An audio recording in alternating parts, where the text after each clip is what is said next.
हुई, लालदास जी की आत्मा की जागृति हुई, भैरव सिंह की आत्मा की जागृति हुई और वहाँ पर अन्य सुंदर साथ की जागृति हुई। जब ठट्टा नगर से वहाँ से निकल रहा तो सुंदर साथ ने बहुत अधिक सोना चांदी हीरा माणिक मोती और कपड़े आदि वस्त्र मुझे दान में दिए थे। मेरे पास अपार धन संपत्ति है, तो मैं उसको लेकर के जागरण कार्य करने के लिए कहाँ कहाँ जा सकता हूँ। इस कारण से हे धामधनी, आप आकर के मुझे दर्शन दीजिए, मैं सब कुछ आपको भेंट देना चाहता हूँ। जैसे ही संपत्ति के नाम सुने तो बिहारी जी क्या कहते हैं कि तुम तो मेरे परम धाम की आत्मा में तुमसे मिलने के लिए क्यों नहीं आऊँगा, मैं तुम्हें मिलने के लिए अवश्य आऊँगा। ऐसा कर करके उन्होंने पत्र भेज दिया। इसलिए कलयुग का वास कहाँ होता है? संपत्ति के अंदर होता है। इसलिए कलयुग में जो संपत्ति है वो धन संपत्ति के ऊपर ही कलयुग ने अपना निवास कर रखा है। क्योंकि धन संपत्ति देख करके बिहारी जी क्या करते कि अभी समय नहीं था एक दिन पहले तक मिलने के लिए, जैसे धन रुपये पैसा सोना चांदी कपड़े की बात आई तो तुरंत उनके पास समय निकल जाता है। इस कारण से अब बिहारी जी पत्र भिजवा दे कि मैं तुम्हारे मिलने के लिए आऊँगा। तो बिहारी जी नौका में बैठ करके मंडई आ जाते हैं और वहाँ से धारा भाई ने उनको आने की सूचना दे दी और बिहारी जी महाराज मंडई आ जाते हैं और श्री जी बहुत प्रसन्न हो जाते हैं और धारा भाई कहते हैं कि जब बिहारी जी से आप मिलेंगे तो एक ही निवेदन करेंगे और मेरे सुंदर साथ के समूह में मुझे शामिल करते। श्री जी उनको बार बार सांत्वना देते हैं कि चिंता मत करो, जब बिहारी जी से मेरी मुलाकात हो जाएगी तब तो बिहारी जी से अवश्य तुम्हारे निवेदन को उनके सामने रखूंगा और मुझे निजानंद के मार्ग पर चलने का जो है मार्ग मिलता रहे। और इस कारण से जब बिहारी जी वहाँ पर आते हैं और वहाँ पर श्री जी वहाँ पर जहाँ पर रुके होते हैं वहाँ पर बिहारी जी की भी रुकने की व्यवस्था की जाती है। और इसी समय पर सूरत से 8 सुंदर साथ वहाँ पर अलौकिक ब्रह्मज्ञान की चर्चा को सुनने के लिए, क्योंकि श्री जी चर्चा करते थे, सार्वभौमिक चर्चा होने से दूर दूर तक सभी सुंदर साथ के ये सूचना पहुँच जाता है कि वहाँ पर अलौकिक ब्रह्मज्ञान की चर्चा होती है। तभी सभी सुंदर साथ वहाँ पर सुनने के लिए सूरत से भी सुंदर साथ वहाँ पर पहुँच जाते हैं। परिवार को लेकर के वहाँ पर आते हैं तो वहाँ पर अखिल भगवान और नागजी और अन्य बल्लभ भाई आदि जो सुंदर साथ थे वो सारे सुंदर साथ को लेकर के आते हैं। और जब बिहारी जी वहाँ पर आते हैं तो अकेले नहीं आते हैं, संग जी को लेकर के आते हैं, अखिल राय का हरिवंश जी को, सारे सुंदर साथ को वहाँ पर बिहारी जी के साथ और रहते हैं। पूरा उनका टीम रहता है। जैसे गादीपति के जो महाराज होते हैं, जैसे राजा महाराजा होते हैं, उसी प्रकार से बिहारी जी की सेवा शुश्रूषा करने के लिए बहुत सारे सुंदर साथ उनके साथ होते हैं और सभी सुंदर साथ के रुकने की व्यवस्था वहाँ पर पास में ही की जाती है। और जैसे ही श्री जी को पता चलता है कि बिहारी जी आ गए तो श्री जी ने तेजबाई और राधाबाई को वहाँ पर बुलाया और बहुत ही प्रेम से उनको समझाया कि श्री बिहारी जी सदगुरु के गादी पर बैठे हुए हैं, उनके अंदर परम धाम की आत्मा है और वो जो उस प्रकार से कहे उस प्रकार से उनकी सेवा करनी है। यदि तुमने मन से सेवा नहीं की तो मैं तुम्हारे प्रणाम को स्वीकार नहीं करूंगा। तो श्री जी ने उनको आदेश दिया तो विवश होकर के उन्होंने सेवा की, जो सेवा है वो ले ली और मन तो नहीं था लेकिन धामधनी की आज्ञा पा करके वो सेवा करना वहाँ पर शुरू कर देते हैं। और वहाँ पर अब श्री जी नल्ले से लेकर के ठट्टा नाथा जोशी से लेकर के खेमा भाई वो वहाँ पर आते हैं और सारे सुंदर साथ वहाँ पर आकर के रह जाते हैं। और वहाँ पर सारे सुंदर साथ शिवजी बाई है, हरजी बाई है, जीवराज जी है, धीरदास जी है आदि जो भी सुंदर साथ थे और वहाँ पर नलिया में आकर के सब इकट्ठा हो जाते हैं, मिल करके बहुत आनंदित हो जाते हैं और उनकी बहुत अधिक वहाँ पर सेवा की जाती है। और श्री जी के दर्शन करने के लिए बहुत दूर दूर से सुंदर साथ वहाँ पर आते हैं। और वहाँ पर नल्ले के अंदर एक कामदार की हवेली थी, वहाँ पर उनको कुछ पैसे दे करके बिहारी जी सहित अन्य जो सुंदर साथ उनकी सेवा में थे उन सब की रुकने की व्यवस्था वहाँ पर कर दिया गया। और उनके साथ कोई लौकिक संबंध भी ऐसा था, ऐसा मान करके उन्होंने वो हवेली भी दे दी और वहाँ पर उस प्रबंधक का कार्य किया करता था। इस कारण से उन हवेली में उतरे साथ सभी एक ठोर बिहारी जी की खिदमत सब करने लगे। जब बिहारी जी गादीपति महाराज आए हैं तभी सुंदर साथ वहाँ पर उनकी सेवा में तत्पर हो जाते हैं। और श्री जी ने अब तक ठट्टा नगर मस्तक अवकाशी बंदर में जो जो घटनाएं घटी, कितने आत्माओं की जागृति हो गई, वो सारे घटनाक्रम बिहारी जी को बताया। अब उस घटनाक्रम को सुना करके अब श्री जी चर्चा भी करते हैं। बिहारी जी तो अपने मौज मस्ती में लगे हैं, अन्य जो सुंदर चर्चा सुनने आते हैं वहाँ परमधाम की चर्चा भी होती है। तो वो सभी सुन करके बिहारी जी चिंतन करते हैं। क्या चिंतन करते हैं? वो ये नहीं करता कि श्री महाराज जी निजानंद के मार्ग पर चले हुए हैं और उन्होंने देवचंद जी ने जो मार्ग प्रशस्त किया उसका प्रचार कर रहे हैं वो चिंतन करते हैं कि यदि महाराज जी ने इसी प्रकार से सुंदर साथ को जोड़ते रहे, उनका टीम में संख्या बढ़ती रही, तो मेरे गादी तो खतरे में, कहीं पता नहीं चले कि सुंदर साथ मुझे हटा करके महाराज जी को गादी पर बिठाते। उनको यही चिंता सता रहा है कि मेरे गादी नहीं जानी चाहिए मेरे से। किसी को नया नया सांसद बना दिया जाए, यदि कोई काम ना करे तो उसका मन रहता है कि कहीं मुझे हटाकर कहीं दूसरे को न बिठा दे। ये गादी की महिमा इतनी आदि है, इसीलिए कोई अपनी कुर्सी को छोड़ना नहीं चाहता। जहाँ पर ठाट बाट सेवा करने के लिए अनेक सारे सेवादार रहते हो, ऐसे सुख सुविधा को छोड़कर कौन रुकना चाहता है। इसीलिए बिहारी सोचता है कि ये गादी मेरी सुरक्षित होनी चाहिए। इस प्रकार से कोई ऐसा उपाय किया जाए ताकि रास्ते से श्री महाराज जी दूर हो जाए, ऐसा अपने मन में विचार करते हैं। और राधाबाई रूपाबाई को श्री जी ने सेवा में लगा दी और श्री जी स्वयं जाकर के बिहारी जी जहाँ पर निवास कर रहे हैं वहाँ जाकर के विराजमान होते हैं, उनको प्रणाम किया और उनसे जाकर के सारी बातें बताते हैं। और बातों बातों में उन्होंने ये भी कह दिया कि जो आपने धारा भाई को सुंदर साथ के समूह से जो निकाल दिया है, कृपा करके वो बार बार निवेदन कर रहे हैं और मैंने उनको वचन भी दिया है और आपके यहाँ पर आने की सूचना सर्वप्रथम उन्होंने मुझे दी है, तो मेरा उत्तरदायित्व है कि मैं आपसे निवेदन करूँ, कृपा करके आप ऐसी कृपा करिए कि उनको सुंदर साथ के समूह में शामिल कर लिया जाए। तो बिहारी जी कहते हैं कि सब बातें मैं सुनने के लिए तैयार हूँ, लेकिन धारा भाई की बातें मेरे पास मत करना, मैं उनकी बातों को एक भी नहीं सुनने वाला। तो श्री जी सोचते हैं कि चलो कोई बात नहीं, 2-4 दिन बाद फिर उस बात को दोहराया जाएगा। 2-4 दिन बाद फिर जाकर के एकांत में जाकर के मुलाकात करते हैं, कुछ विचार विमर्श करते हैं। फिर उन्होंने जाकर के कहा, फिर मना कर दिया। तो श्री जी अंदर से विचार करते हैं कि इनके अंदर परम धर्म की आत्मा है या नहीं है। यार उनसे गाड़ी पर बैठे हुए हैं, उनके अंदर कोई रहनी नहीं है, अनुशासन नहीं है, इनके ऊपर ऐसा लगता है कि राज्य की कोई विशेष कृपा नहीं है। मैं बार बार निवेदन कर रहा हूँ, ये इस बात को स्वीकार नहीं कर रहे हैं, कोई भी असर नहीं हो रहा है। और जब इस प्रकार से बार बार इस प्रकार की घटना वहाँ पर घटती है, तो धारा भाई को और सुंदर साथ के समूह में लेने के लिए कभी भी तैयार नहीं होते हैं। मैं इनसे वचन हारिया मोको दही बधाई, जब तुम जीव निछावर इन पर करो तो आवे न पटंतर हम। क्योंकि श्री जी कहते हैं कि मैंने धारा भाई को वचन दे दिया है कि जब बिहारी जी यहाँ पर आएंगे, उन्होंने बताया दिया, तो मैंने उनको कहा कि मैं सुंदर साथ के समूह में तुम्हें अवश्य लेकर के आऊँगा, तो कृपा करके आप उनको सुंदर साथ के समूह में ले लीजिए। फिर भी बिहारी जी मना करते हैं, क्रोधित हो जाते हैं कि मुझे बार बार उनका नाम मत लिया करो। और जब छोटे छोटे व्यक्ति ऊंचे गादी पर बैठ करके चर्चा करने लगेंगे तो गादी का महत्व खत्म हो जाएगा। तो उसने उस गुनाह किया है, उसका परिणाम स्वरूप उसके सुंदर साथ के समूह से निकाल दिया है। अब मैं उनको सुंदर साथ के समूह में नहीं ले सकता। और इस प्रकार से बहुत बार निवेदन करने के बाद जब बिहारी जी नहीं मानते हैं, तो मैंने उनको सुंदर साथ के समूह से निकाल दिया है और सुंदर साथ में अब मैं उनको नहीं ले सकता। और जब मैंने बार बार मना किया तो उस चीज़ को बार बार न दोहराया जाए, मुझे अच्छा नहीं लगता है, ऐसा बिहारी जी कहते हैं।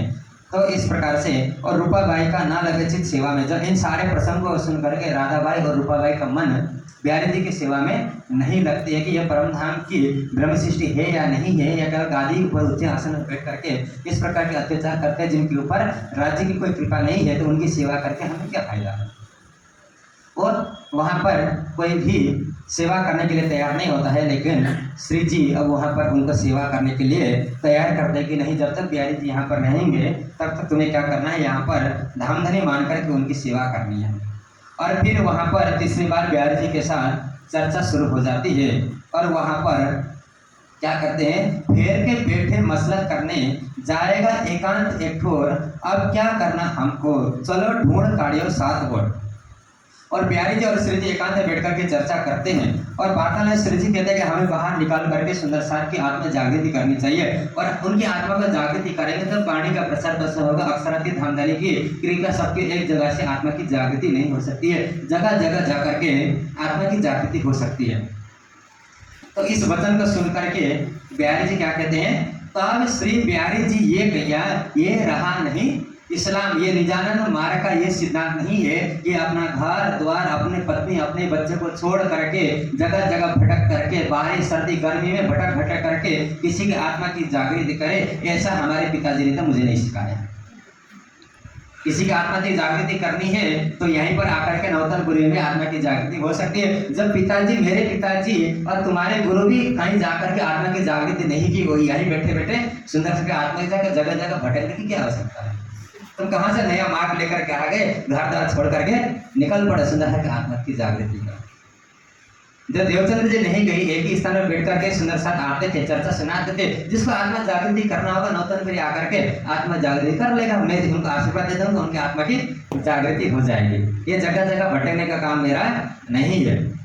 जो इत हलार देश में रह न सको तुम, तो करो जाकारी कसमें, ये सुकन माना होगा। यदि तुम हलार देश मतलब नौतन में एक जगह नहीं बैठ सकते हो, तो कच्छ में जाकर के दीवानगिरी का पद संभाल लो और वहां जाकर के नौकरी करो, अपने पत्नी को साथ में रखो और वहां बैठ करके रात कार्य संभाले, जागने कार्य छोड़ दो। इससे कुछ नहीं होने वाला।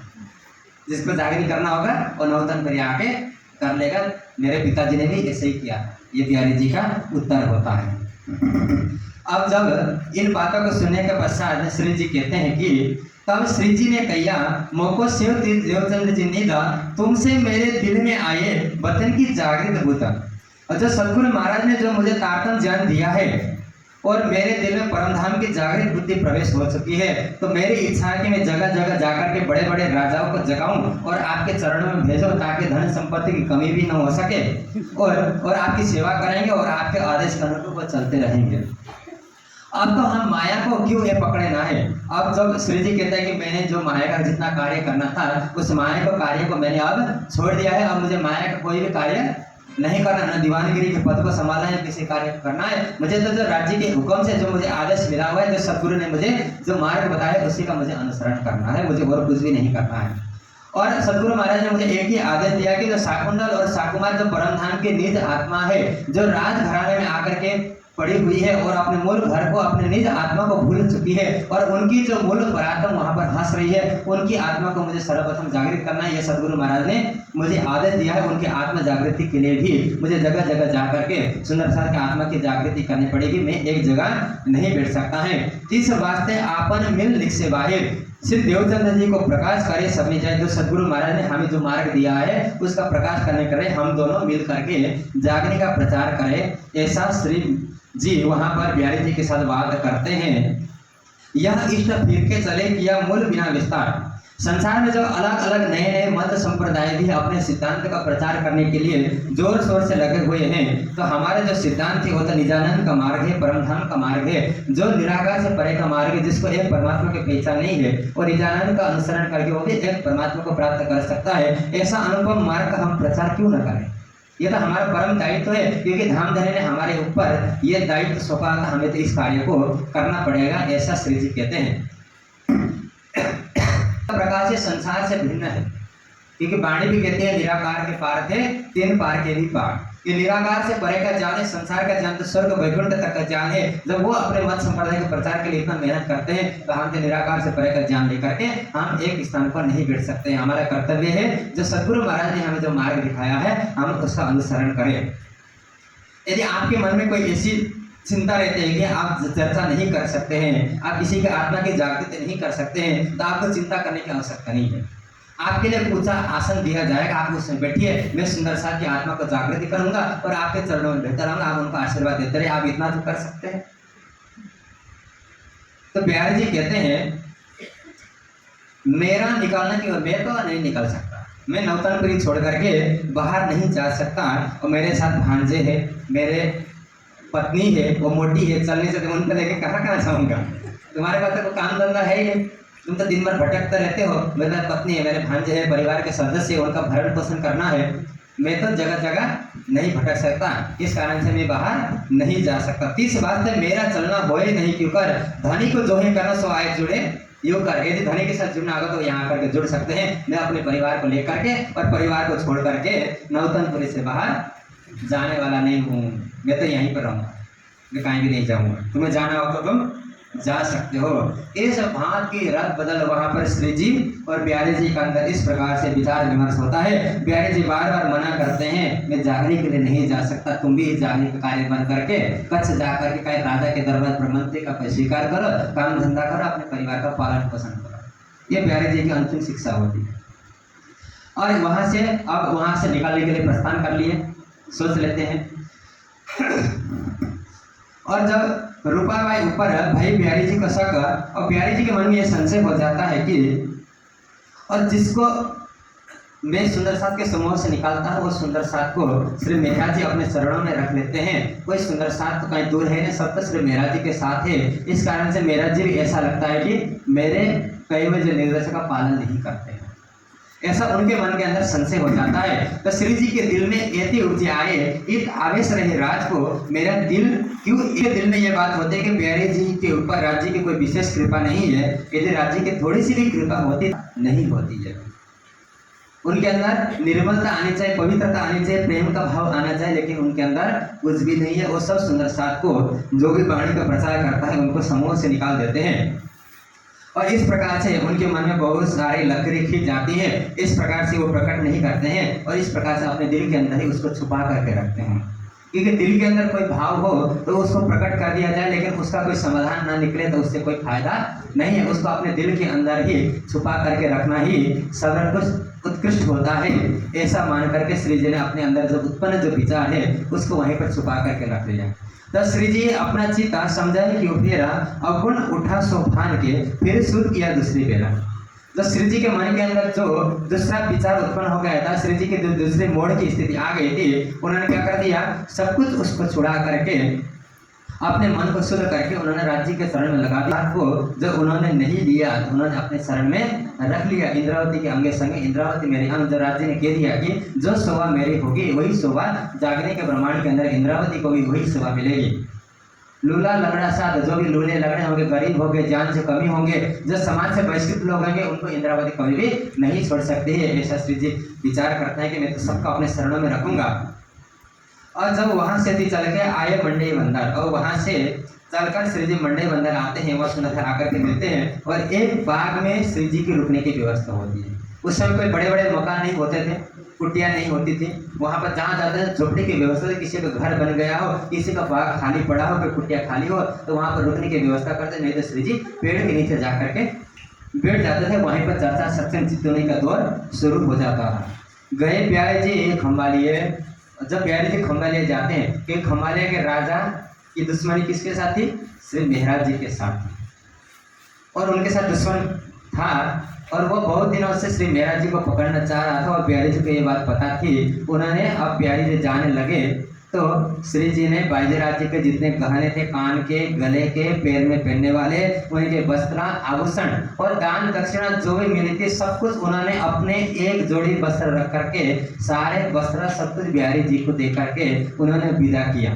खंबालिया राजा को चुगली करके जाते हैं कि बिहारी जी कहते हैं कि खंबालिया राजा का तुम्हारे उनके साथ दुश्मनी है, अपने दुश्मनी को निकालना हो तो मेरा जी पीछे से दूसरे नाव से आ रहे, उनको पकड़ करके खत्म कर दो, ताकि मेरे मार का जो वादा है वो खत्म हो जाए। यदि राजा के साथ दुश्मनी है तो राजा तो उसको खत्म करेगा। बिहारी जी को पता था, इस कारण से शिकायत करके वहां से वो धन संपत्ति लेकर के निकल पड़ते। ये हिंदुस्तान के अंदर क्या हुआ,